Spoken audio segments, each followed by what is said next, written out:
So I feel one of the good things about our philosophy of continuous innovation has been to kind of travel this journey across different situations in the market, and one such innovation, or rather say one such new practice area that we developed in the last couple of years, was a very unique situation that we saw, and this was the post-COVID surge in the market.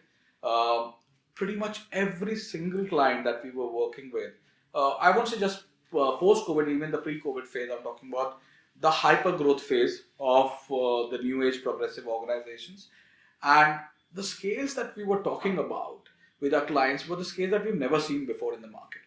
And there was no existing proven model in terms of building leadership capabilities with our clients that could have solved that problem, and that's what we were called in for. I think we gained a reputation of being problem solvers over a period of time. So I remember being called upon by this client that we were doing some leadership searches for them in US and in India, and we were engaged with a global CHRO, and she was called in a board meeting where there was a discussion about migrating their development capabilities or engineering capabilities to a single location. So their engineering capabilities were spread across 4 different locations.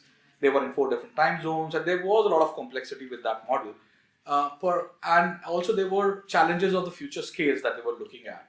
So there was a board level discussion which was about to kind of migrate all their engineering capabilities to a location like India, and we were called upon for giving our point of view. We definitely felt that this was an exercise which was doable. It had its own set of challenges because we had to do it at a really quick time frame. The scales that we had to build for them were quite aggressive. There was a lot of dependency of business for us to get it right. So we took on this challenge, and we were called upon to set up an engineering center for this organization in India to the scale of about 600 odd people within the first year of inception. And it was a daunting task. We took that challenge and by the horns, and we kind of deployed a very large size team to work with this client. Uh, I still remember these requisites were broken across 5 different business functions. So we were parallelly interacting with 5 different business leaders on a daily basis, and it was a massive hurdle exercise that used to happen in Athena, um, and very intense. It gives jitters to us to even imagine what we went through in that time frame, but eventually led to like phenomenal results. There were additional challenges of some of the locations that they were present in by virtue of some acquisitions. There were challenging locations where the talent pool was very lean. In terms of developing some bit of parity between the compensation benchmarks across different locations, for which we carried out a couple of HR consulting engagements with them as well. But yeah, too, I think something to feel proud about was the fact that we were able to deliver on a board initiative of migrating the entire tech capabilities to India, and the organization continues to grow leaps and bounds from there and has one of the largest tech pools in cybersecurity area in India today. So, now, Arjun, why don't you also share one of the very interesting mandates we did in the growth phase with one of the organizations, and our learning from that experience? Absolutely, and I think this was one of the largest growth builder mandates we've done in the recent past. And so our client is the largest content generation platform in the world, with a plethora of apps and businesses under their umbrella. So the largest short video app in the world, music apps, chat apps, SaaS-based business communication tools. And I think just in terms of their valuation, revenue, and profits, probably one of the largest startups in the world, with values running into billions of dollars. And I remember we started our interactions with them. I think this was around mid of 2019, when they were sort of forming up their plans for India expansion and growth. And there was a lot of PR about this organization tying up, doing technology tie-ups with premium Indian institutes, talking about setting up data centers in India, replicating a new age technology team, one of the largest out of their global headquarters.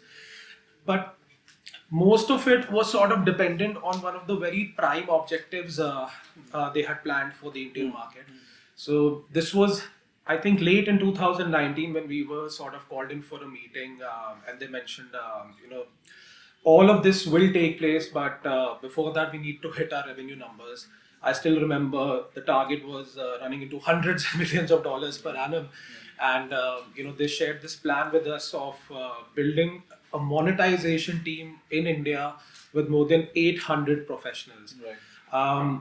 And as soon as we sort of heard this, we wanted to take up this project, not just because of the share volume, but this would have been the largest monetization team build up India would have ever seen.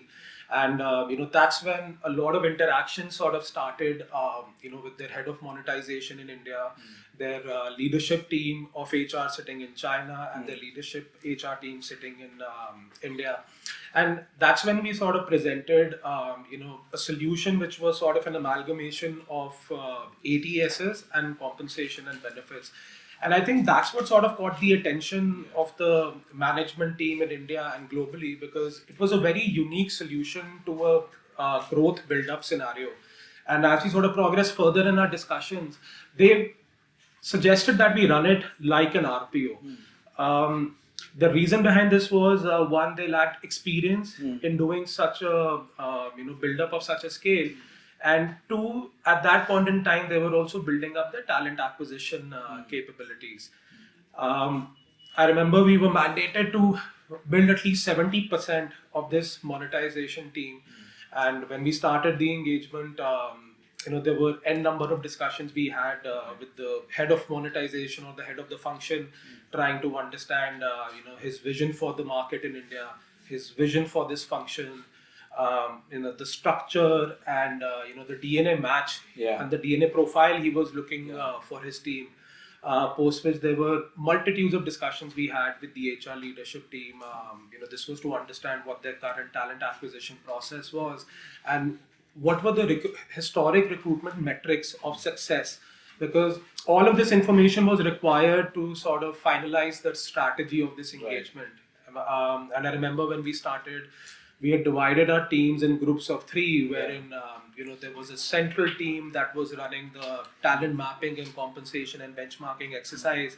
Then there was a team of search professionals, that was assessing and qualifying candidates, based on the criteria from this map. And then there was a team of project coordinators that acted as liaison between the client and Athena. And I remember the partnership was very beautiful and successful. We never got a feeling that we had an extension of the team.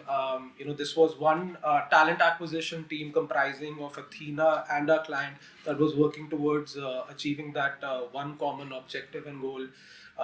We worked as their talent and HR process advisors. And other than just achieving the share numbers in terms of target that we had taken up, I think we also achieved a lot of efficiency, or rather talent acquisition process efficiency during this mandate.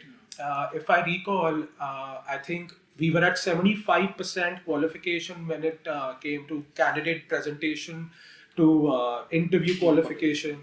And we overall also sort of achieved a 30 to a 33% onboarding ratio. Both of these metrics are quite high in percentage points as compared to their historic metrics. So, quiet and engaging, difficult, and a project full of learning. It was very successful for both Athena and our client. And I think by virtue of the success they achieved with us and the experience they had with us in this partnership, our engagement with them sort of then got extended to the Southeast Asia region as well.